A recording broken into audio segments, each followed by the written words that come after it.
សួស្តីបងប្អូនចឹងឥឡូវថ្ងៃនេះយើងរៀនលំហាត់ limit មួយហ្នឹងហើយគេឲ្យយើងគណនា limit a limit x ខិតទៅរក0នៃឬការ៉េនៃ1បូក sin x ដកឬការ៉េនៃ1ដក sin x លើ x ចឹងយើងដឹងហើយដើម្បីគណនា limit ជាដំបូងយើងត្រូវចំនួនលេខចូលសិនហ្នឹងណាចឹងយើងយកតម្លៃ x ស្មើ0ទៅចំនួនមកចំនួនក្នុងអនុគមខាងលើនេះចឹងយើងបាន1បូក sin 0ដក1ដកឬការ៉េនៃ1ដក sin 0ឬ0ចឹង sin 0ស្មើ0ចឹងហ៎ចឹងម្ដុំនេះយើងបាន1ម្ដុំនេះយើងបានដក1ចឹង1ដក1ស្មើ0ចឹង0លើ0យើងបន្តទៅមុខទៀត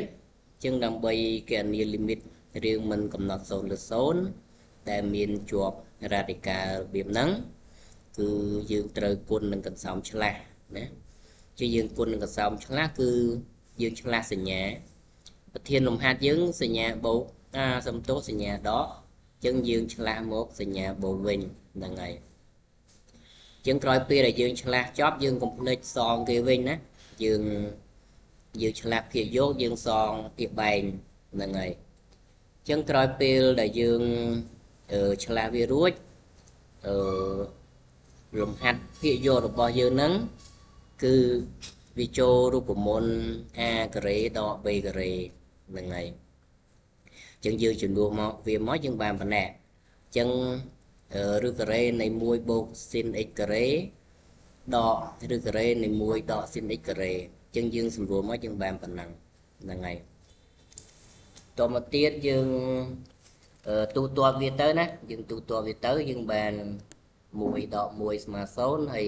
គុណសញ្ញាដកនេះចូលយើងបានបូក sin x ចឹង sin x បូក sin x យើងបាន sin 2x ហ្នឹងហើយចឹងមកដល់កន្លែងនេះ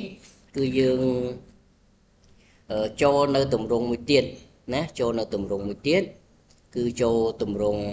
limit x ខិតទៅរក0នៃ sin ax លើ ax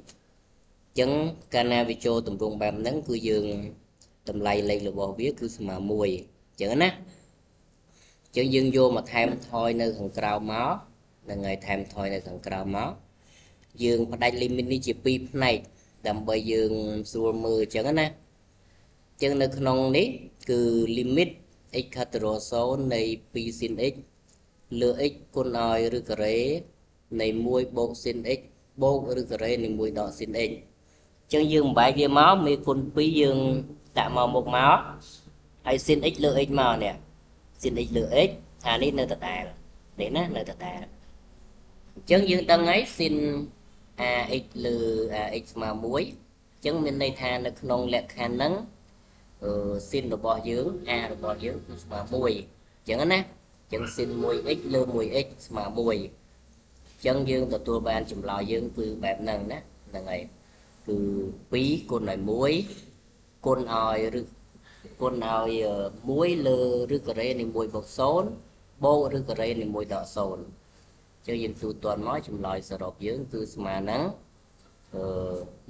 ហ្នឹងហើយស្មើនឹង1ចឹងរបៀបគណនា limit របៀបនេះគឺយើងត្រូវតែចាំពីវិធីសាស្ត្រវាហ្នឹងហើយមូលហេតុដែលយើងគុណនឹងកន្សំឆ្លាស់គឺដើម្បីយើងបំបត្តិឬការ៉េនឹងចេញហ្នឹងហើយបំបត្តិឬការ៉េហ្នឹងណាកាលណាយើងបំបត្តិឬការ៉េនឹងចេញបានយើងអាចរកកត្តា0បានហ្នឹងហើយចឹងអរគុណច្រើនបើសិនជាបងអូនអត់យល់យើងអាចមើលវាសារចុះសារឡើងវិញចឹងណាអរគុណច្រើន